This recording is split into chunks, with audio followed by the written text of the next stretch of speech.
Hey there, my wonderful subscribers, and if you're not a subscriber, please click on the subscribe button below. So it's been a while since I made a video, but today we're gonna dive into something a little odd here. Maybe prepping related, maybe field work type related, but it's basically food. You know, you got to keep the tank full. There's a type of Security Guy 42 mentions in one of his chats something about having like a rice ball to have out in the field. You know, we're all storing up rice. This is the atypical long grain white rice. We're storing up in 5-gallon buckets or thereabouts. We should be anyways, because as of making this video, rice is relatively cheap. It was cheaper 3 years ago before, you know, what happened prior to 2020. But anyways, there's two different types of rice here. This is a Japanese premium grade you would find for making sushi. And this is your atypical white rice. We're going to try this first. Alright, onigiri. Onigiri is a type of rice ball, very popular in Japan. It's been popular for hundreds of years. It's like it was the go-to snack of choice for day laborers, farmers, samurai, anybody who had needed to be out and about. They were eating a rice ball.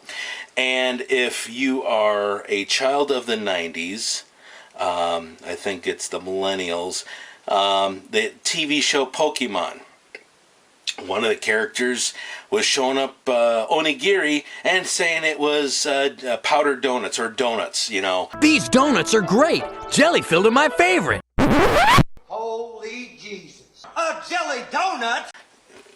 I never watched the show. I had to talk to my cousin who is a millennial, and he was real big into that, and he told me, hey Ron, you know, he pointed this out when it was over when we were younger, and he goes, what kind of donuts are those? I'm going, dude, those aren't donuts, that's onigiri.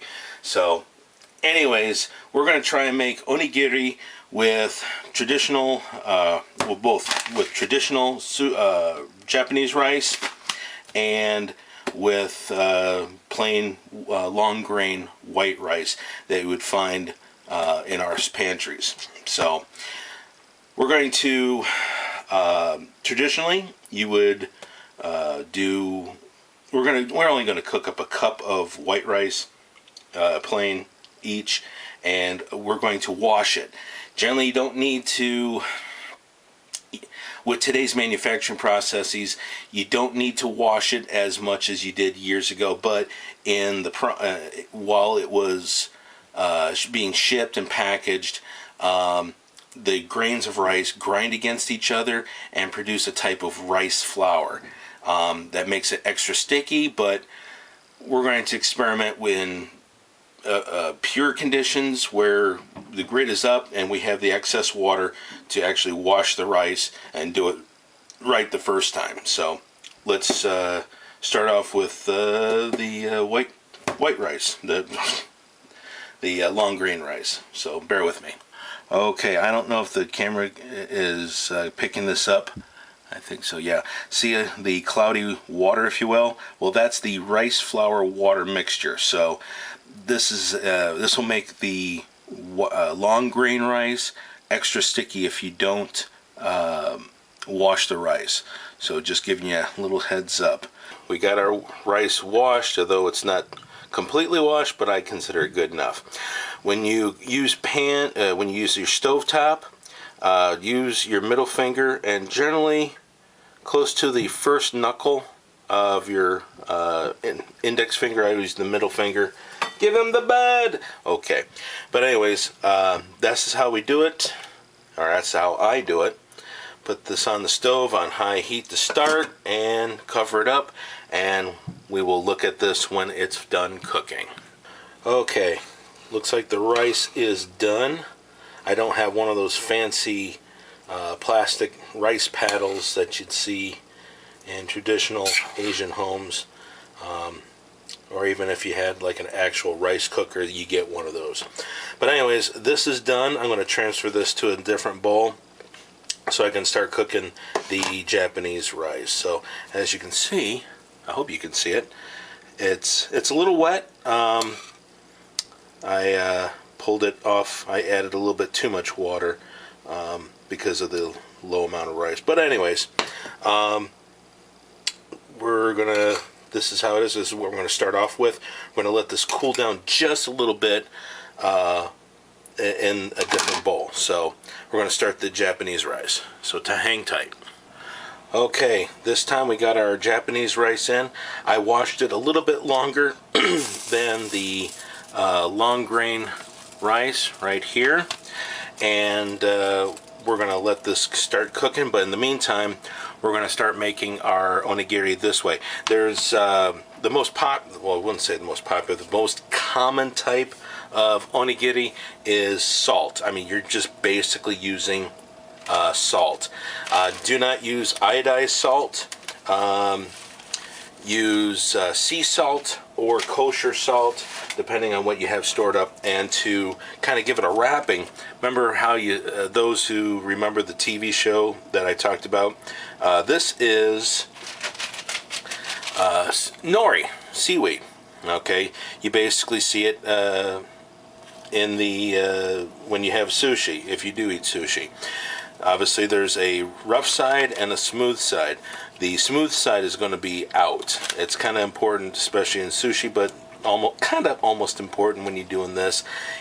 In emergency situations, you can obviously skip this because it is imported. But at the same time, I like to do things traditionally, and we're going to do it this way. You know, have a piece of nori, kind of show you how to do it in good times, so you can have a little snack as you're out in the woods doing the things, practicing, LARPing, whatever. So you can kind of get used to it. All right. So let me reset, and we can start doing the making the actual rice ball. Hang on. Okay, now we're getting down to business. As you can see, I cut down that big sheet of nori into a strip. That's a little wider than I wanted, but I cut this down, and I cut the long strip in half. So we're gonna need that, because this is what you're gonna use to keep your fingers out of the rice. So make sure your hands are clean. Dip your hands in the water.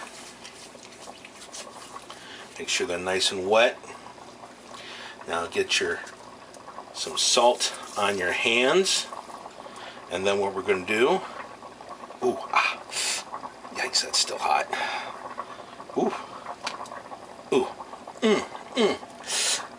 Yikes. Okay, don't want to squish it. I'll link the video I learned how to do this on. Anyways, you kind of make a triangle shape. Well, I'm not this is my first time doing this, so. But you can make round shapes. There we go. Make sure I'm staying in frame here. Okay, so we're doing a round one. Alright, so that is that. Not bad for a first attempt. So we're going to put the nori on. We're going to wrap it like so. And of course I'm not very good at wrapping. Put it in the middle and hold it like so. So we can be proud of our jelly donuts. Make sure the hands are wet. Get some salt. Split it around. And oof.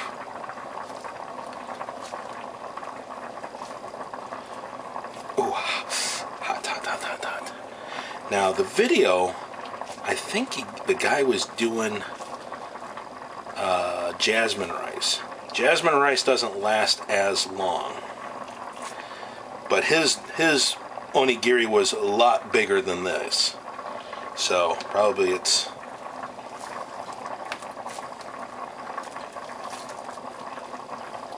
Maybe if these were bigger, it'd make that triangle shape.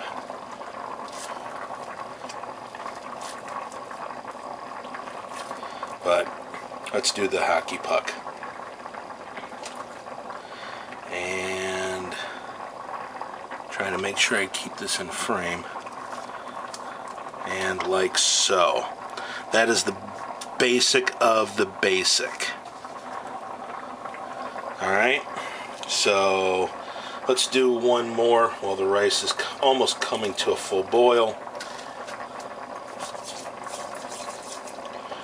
Let's do a lot this time.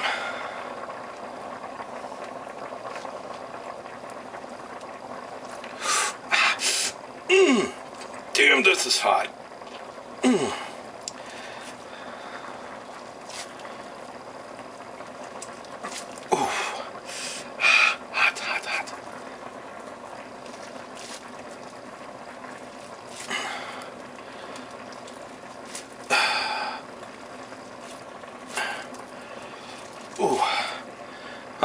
Yeah, I guess that is true. Can you see it? There's our triangle. Alrighty. I guess you do need a lot of rice to make the triangle shape. But this is so freaking hot. Oh. Alright. There's your traditional onigiri shape. Now we're going to do a full sheet because my hands are all messed up. And you will see some, I think the tuna is wrapped up like this. I like the taste of onigiri, of the nori. So, there it is. But, oh, jeez. Okay, let me cut for right now because I got to cover the rice. 1 second. Okay, so here's our finished onigiri. Let me zoom out just a tad. There we go. This one is about perfect in quantity of rice. This one went a little overboard, and I got 2 small ones. So I can get at least 3, maybe 4, because there was a little bit of rice still left in this bowl that could have contributed, but I wanted to taste it. So, okay, as you can tell, okay, let's take a bite out of this and see how it works. Kind of squished. So you do taste the salt. It doesn't have that iodine flavor. You'll get that oceany flavor out of the nori. But if you used iodized salt, you'll have that iodine taste. Not good. Kosher salt, I don't know what it would be tasting like, because I stocked up on sea salt as well. So, alright, we're going to reset and get things going. Excuse me. We'll reset, clean everything, clean up the mess, and do things with the Japanese rice. So, hang tight. Okay, same as before, we make sure our hands are wet to prevent the rice from sticking. Put salt on our hands, and we dive in. Oh yeah, giving this rice a chance to cool off did help. Ouch. But it's still kind of hot in the middle. I guess this is where, oh, hot. Damn.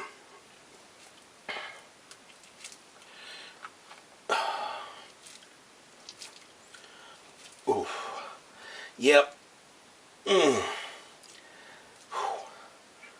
Ouch. Having that rice paddle would definitely help.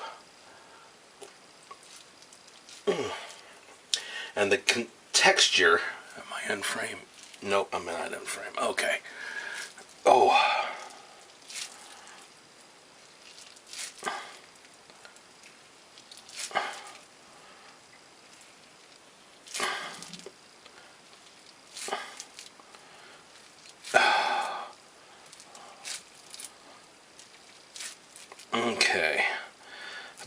lopsided, but we got our triangular shape for all those purists out there. And this is a different texture than the long grain rice. Okay, where's a piece of nori? Match that up, and there we go. Alrighty, one down and a few more to go.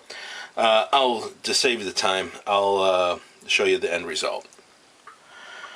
Okay, I just got done, and as you can see, these are a lot thicker than the original ones that I made. I already ate the two small round ones of the long grain rice. So there is a different flavor between the Japanese and the white rice, the long grain rice. So let's try and open one of these up. And it is stickier than the white rice, long grain rice.